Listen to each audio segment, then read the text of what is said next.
Hello दोस्तों, स्वागत है मेरी और एक वीडियो में। तो इस वीडियो के माध्यम से आज हम बताएंगे आपको अरुणिमा सिन्हा के संघर्ष और उनके जीवन की कहानी। तो स्वागत है हमारे इस यूट्यूब चैनल पर और इस वीडियो पर।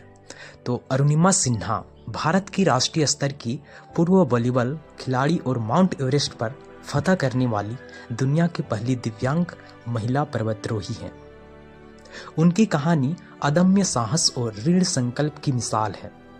उनका प्रारंभिक जीवन 1988 में उत्तर प्रदेश के अम्बेडकर नगर में हुआ था।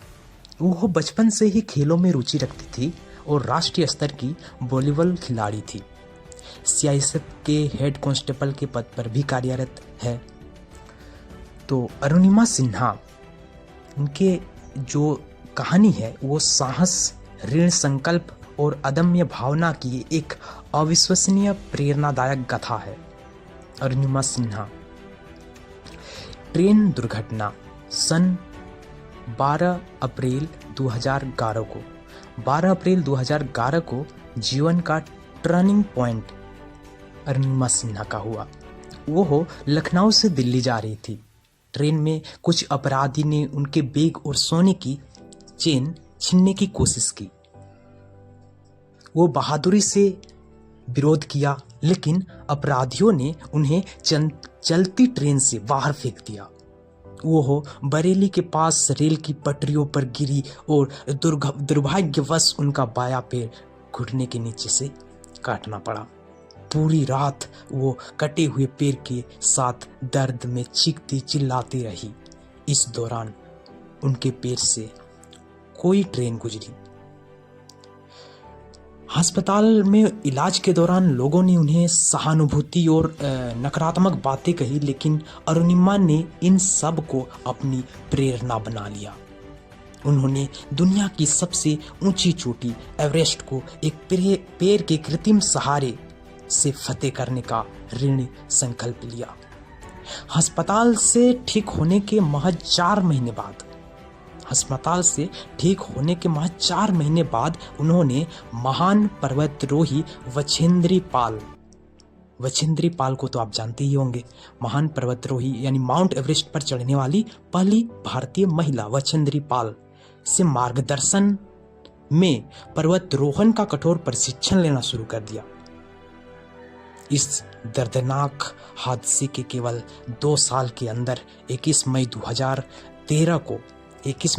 2013 को अरुणिमा सिन्हा ने 17 घंटे की कठिन चढ़ाई के बाद माउंट एवरेस्ट पर तिरंगा फहराकर इतिहास रच दिया। वो माउंट एवरेस्ट पर फतह करने वाली दुनिया की पहली दिव्यांग महिला पर्वतारोही बनी। उनकी प्रेरणादायक गाथा अरुणिमा सिन्हा की कहानी कई मायनों में अविश्वसनीय रूप से प्रेरणादायक है। कमजोरी की ताकत बनाना। उन्होंने अपने कटे हुए पैर को अपनी सबसे बड़ी कमजोरी नहीं बल्कि अपना सबसे बड़ा हथियार बनाया। वो कहती थी,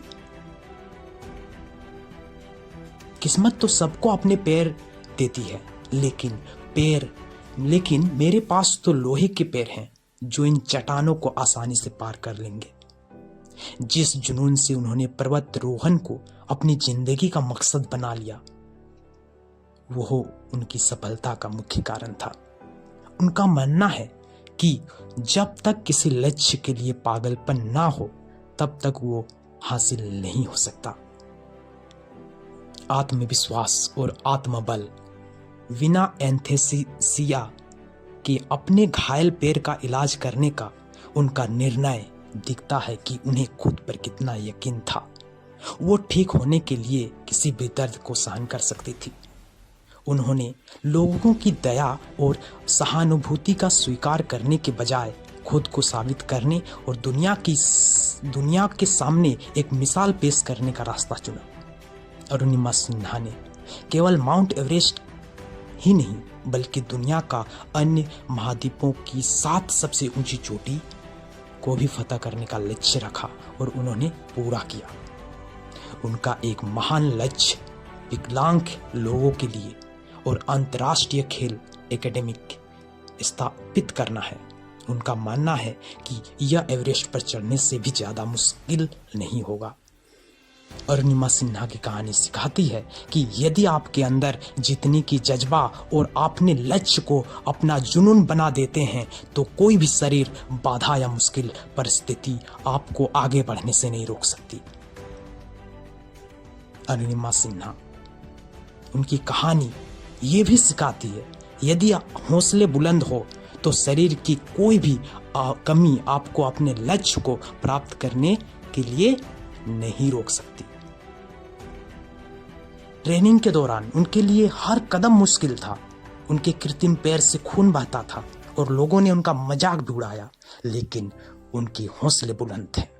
उन्होंने 2 साल तक कड़ी ट्रेनिंग की और उन्हें 2015 में भारत के चौथे सर्वोच्च नागरिक सम्मान पद्मश्री से सम्मानित भी किया गया है। तो अरुणिमा सिन्हा के बारे में अभी जितने भी युवा हैं उन सबको उनकी कहानी, उनके संघर्ष की कहानी, उनकी जीवनी के बारे में जानना चाहिए, पढ़ना चाहिए और उनसे सीख लेना चाहिए